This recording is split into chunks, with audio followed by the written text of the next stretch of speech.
Ladies and galactic hyperspace types, yes, it's one of these. It's the ESP LTD EXPLORER. So, let's listen. I'll see what I can.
So surely it is indeed in focus. Am I in focus? Yeah, so it's pickup time, defo, and we're going to start with the, it's got a D more sunken at the bridge. Should have an AMG, but never mind. So we'll listen to it, and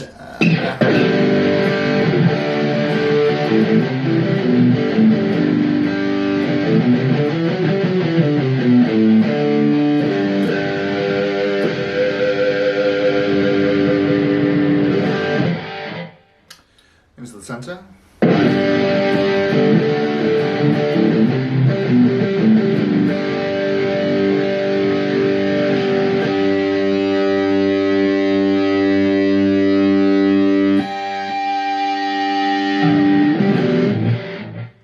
Lovely stuff. Onto the neck.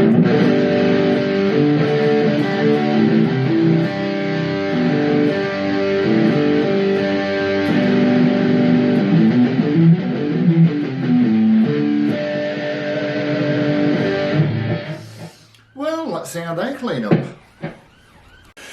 Starting with the bridge.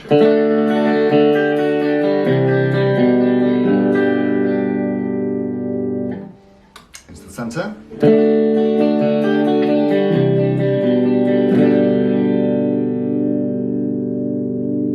Onto the neck.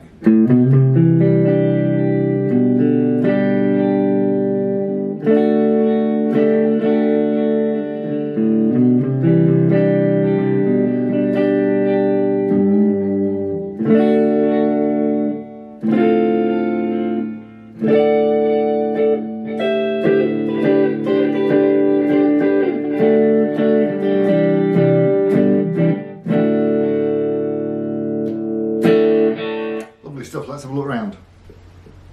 So I hope that was helpful. Do you know what? Honestly, the spec sheets that I've read for these differ quite wildly. Certainly in one area, and I'll get straight to the point. It's the neck and body joining up bit.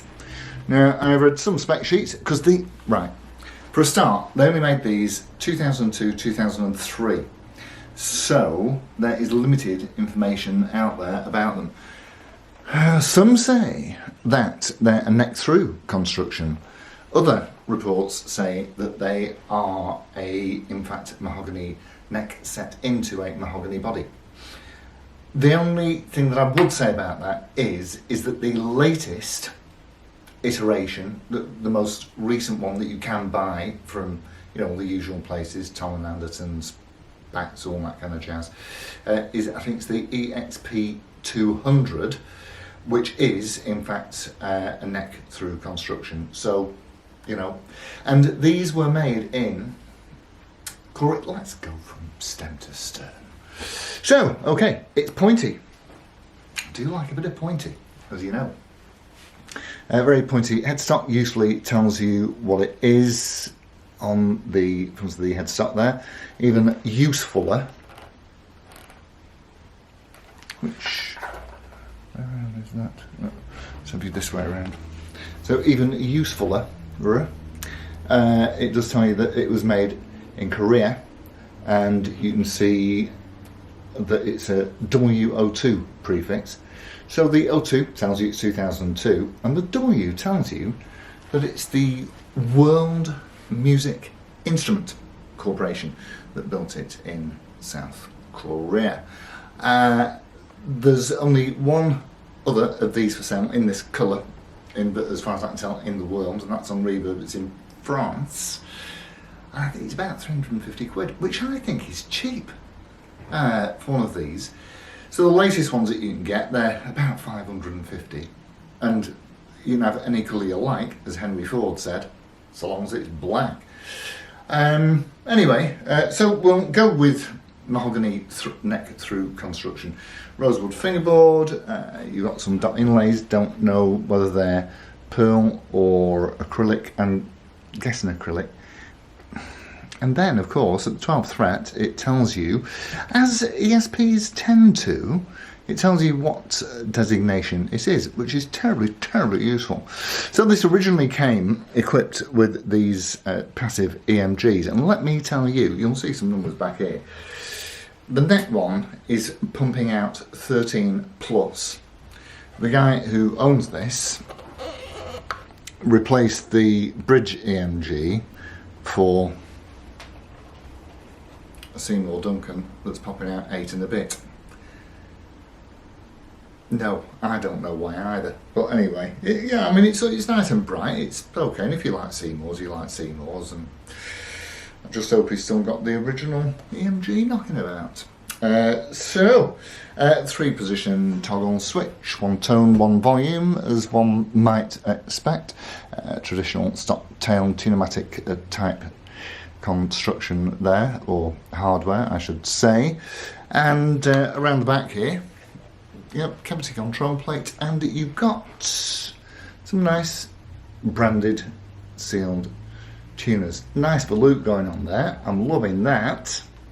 Very sexy indeed. Action is exactly where we want it on the Rosewood fingerboard. It's at 1.25 at the 12th on the high E and 2 on the bottom E in the same area. So, yes, nice and star-shaped thing. Yeah, nicely balanced. It isn't going to offend you at all. So I assume that the more modern ones that are like this as well will be okay. I suppose that this, yeah, right. I suppose that the long horn tends to keep things, on a level. This is not a very thick strap, so there's no strap action going on there, if you know what I mean. Yeah, great guitar. No, really, really nice to play. And I quite like the armrest that comes built in with it as well. That is actually very ergonomically pleasing. So, I was going to say suitable for all styles.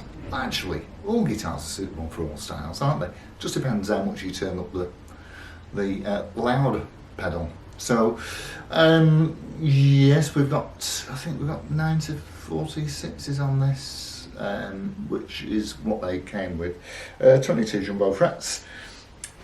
The thing about these is, yeah, you know, the horns, they always get it, don't they? Because they're sticking out. They're sticking out, they're in the way, and you know, you're playing with the lads, you've had a few beers, haven't you? Crunch. So, if you are in the market for one of these, well, if you're in the market for one of these, you're stuck to one that's in French France. Otherwise, you just need to, you know, we're looking for the same things, looking for the usual things. So when this came, it just came in for work, and this pickup was working when it felt like it, and it, you know, just wanted a sharpening up and some strings on it.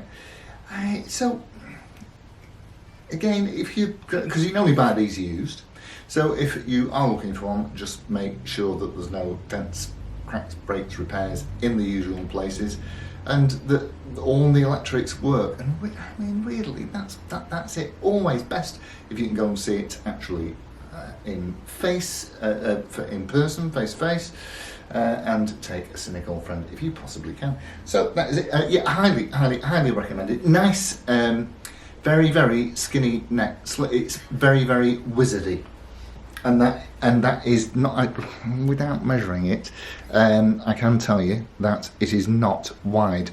I've got a, you know, standard British hand, and that's how it looks on there. It weighs in at 3.3 kgs. I'm not sure what that is in Church of England, but it's probably about twice that plus a little bit. So probably about, what will that be, about probably about £7, something like that, which I don't think is much for a guitar these days. So great to play, lovely, ergonomic, recommended. Adios amigos, see you soon, ta-ra.